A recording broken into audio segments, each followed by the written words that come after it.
The more uncertain I have felt about myself, the more there has grown up in me a feeling of kinship with all things. The right way to wholeness is made up of fateful detours and wrong turnings. The totality of the psyche can never be grasped by the intellect alone. Life is a luminous pause between two mysteries that are yet one. Midlife is the time to let go of an over-dominant ego and to contemplate the deeper significance of human existence. Just as we tend to assume that the world is as we see it, we naively suppose that people are as we imagine them to be. Nobody, as long as he moves about among the chaotic currents of life, is without trouble. But, if you have nothing at all to create, then perhaps you create yourself. We should not pretend to understand the world only by the intellect. The judgment of the intellect is only part of the truth. We need more understanding of human nature, because the only real danger that exists is man himself.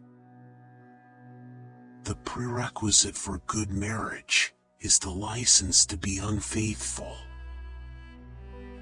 Nothing is possible without love. The bigger the crowd, the more negligible the individual. Our intellect has achieved the most tremendous things, but in the meantime our spiritual dwelling has fallen into disrepair. We have forgotten the age-old fact that God speaks chiefly through dreams and visions. Error is just as important a condition of life's progress as truth. Hurry is not of the devil, hurry is the devil. Healing proceeds from the depths to the heights. Nature has no use for the plea that one did not know. An old man who cannot bid farewell to life appears as feeble and sickly as the young man who is unable to embrace it. The unconscious is the unwritten history of mankind from time unrecorded. Our blight is ideologies, they are the long-expected Antichrist. Knowledge does not enrich us, it removes us more and more from the mythic world in which we were once at home by right of birth.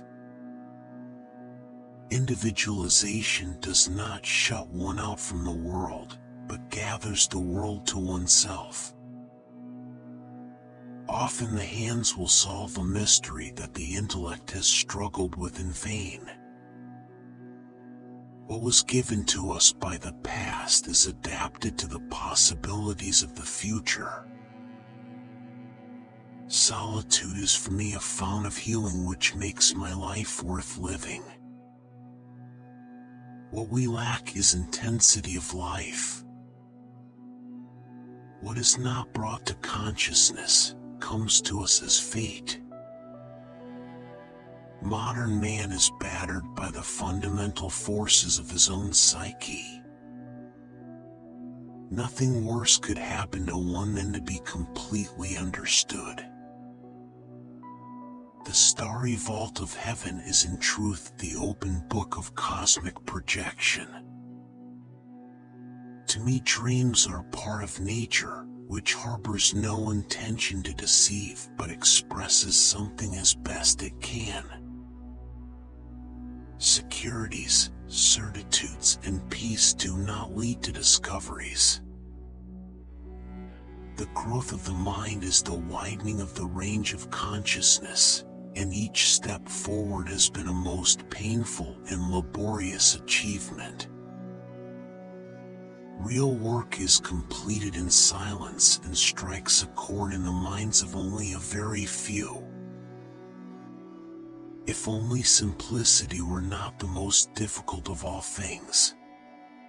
It consists of watching objectively the development of any fragment of fantasy.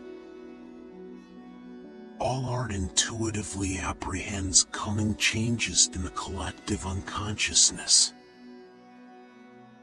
Consciousness succumbs all too easily to unconscious influences, and these are often truer and wiser than our conscious thinking. Understanding does not cure evil, but it is a definite help, inasmuch as one can cope with a comprehensible darkness. The meaning and design of a problem seem not to lie in its solution, but in our working at it incessantly. Man's task is to become conscious of the contents that press upward from the unconscious. Intuition does not denote something contrary to reason, but something outside of the province of reason. When you come to think about it, nothing has any meaning, for when there was nobody to think, there was nobody to interpret what happened. The capacity for inner dialogue is a touchstone for outer objectivity. Creative power is mightier than its possessor. Whatever is not conscious will be experienced as fate. Everything psychic is pregnant with the future. A special ability means the heavy expenditure of energy in a particular direction, with a consequent drain from some other side of life. The maintenance of secrets acts like a psychic poison which alienates the possessor from the community. The educated man tries to repress the inferior one in himself, without realizing that by this he forces the latter to become revolutionary. I am no longer alone with myself, and I can only artificially recall the scary and beautiful feeling of solitude. This is the shadow side of the fortune of love. Individuation is to divest the self of false wrappings. There is no such thing as a pure extrovert or a pure introvert. Such a man would be in the lunatic asylum. When an inner situation is not made conscious, it appears outside as fate.